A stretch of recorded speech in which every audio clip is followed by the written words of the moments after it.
Dias e Dias, por Ana Miranda. A história é cantada por Feliciana, que é apaixonada por Antônio. A história começa em Caxias, onde Feliciana mora com seu pai e com sua tia Natalícia. Certo dia, Natalícia mandou que Feliciana fosse à mercearia comprar feijão verde. Feliciana ficou observando Antônio, que trabalhava na mercearia, e ficou com muito medo dele. E assim que Antônio entregou-lhe o feijão, Feliciana saiu correndo assustada. Assim que chegou em casa, Feliciana notou que havia um papel de embrulho e nele Antônio havia escrito uma poesia, mencionando seus olhos verdes. Ao ler esta poesia, Feliciana se apaixonou por Antônio. Mas os olhos de Feliciana não eram verdes, eram castanhos. Antônio também morava em Caxias, perto de Feliciana. Todo dia, Antônio saía de casa para ir à escola e sempre passava em frente da casa dela. Lá estava ela, sempre a olhar os passos de Antônio. Como Antônio gostava muito de ler livros e fazer poesias, viajou para Coimbra para terminar seus estudos, mas depois de algum tempo ele voltaria de Coimbra porque seu pai havia falecido. Retornou a Coimbra e se formou e virou poeta. Nas férias, enquanto seus colegas viajavam de volta para casa a fim de rever a família, Antônio ficava em Coimbra, pois sua madrasta não queria mais lhe mandar dinheiro. Já Feliciana ficava em casa ajudando a sua tia Natalícia com o bordado e a comida. Seu pai saía todos os domingos para caçar sabiá. Em pouco tempo, chegara um professor de latim em Caxias, herdeiro de uma casinha nessa cidade. Este professor, chamado Adelino, ficou amigo do pai de Feliciana, e todos os dias de domingo os dois saíam para caçar juntos.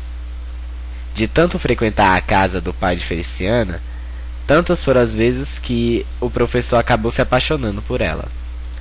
Enquanto isso, Antônio viajava por todos os lugares, ficando conhecido e famoso em várias cidades e países, deixando na mente e no coração das pessoas seus poemas e poesias. Sempre Antônio, para onde ia, escrevia uma carta a Alexandre Teófilo, seu amigo de infância, lhe dizendo como estava, o que se passava e onde estava. Em uma dessas voltas pelo mundo, um dia visitando o seu amigo Alexandre Teófilo, em São Luís, acabou conhecendo Ana Amélia, que era sobrinha de Alexandre, por quem se apaixonou. Feliciana sempre sabia do que acontecia com Antônio, pois sua amiga Maria Luísa sempre lhe contava as coisas. Ela era esposa de Alexandre Teófilo. Antônio gostava de ir ao teatro, instituições históricas, e se encantou quando conheceu Carolina, que também gostava de poesias e poemas. Carolina ficou tão interessada em Antônio, por sua fama no país, que fez de tudo para que ele se casasse com ela, e ele, a fim de esquecer Amélia, acabou se casando com Carolina. Carolina, filha do médico, escondia de Antônio o que tinha uma doença no peito. Logo depois de casado, Antônio descobre que Carolina tinha essa doença e manda trazer remédios de Paris. Ana Amélia, também apaixonada por Antônio, acaba casando com outro, só por vingança, pois Antônio havia se casado com Carolina. Então, Antônio recebe ir a Paris e se separar de Carolina.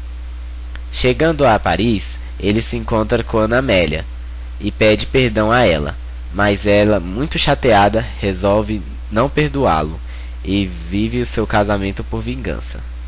Maria Luísa contou a Feliciana sobre o amor carnal. Feliciana ficou muito curiosa e à noite, quando Natalícia estava dormindo, e foi à casa do professor Adelino e pediu que ele lhe mostrasse o amor carnal. E ele disse, só depois que a gente se casar. E ela disse que se não fosse com ele, seria com outro. Aí você já sabe o que aconteceu. Feliciana, em seu quarto escrevendo uma carta para Antônio, como de costume, resolveu escrever uma carta para Maria Luísa. E sem querer, colocou a carta que ela havia escrito para Antônio dentro do envelope. Maria Luísa enviou a carta para Antônio. Antônio, depois de separado, resolve voltar para sua cidade, que esperava a chegada a Maria Luísa esperava sua chegada, mas o barco de Antônio sofre um acidente e Antônio não conseguiu sair de dentro do seu camarim, assim morrendo afogado. Chegada a notícia a Caxias de que Antônio havia falecido e também que fora encontrado em seu camarim a carta de Feliciana.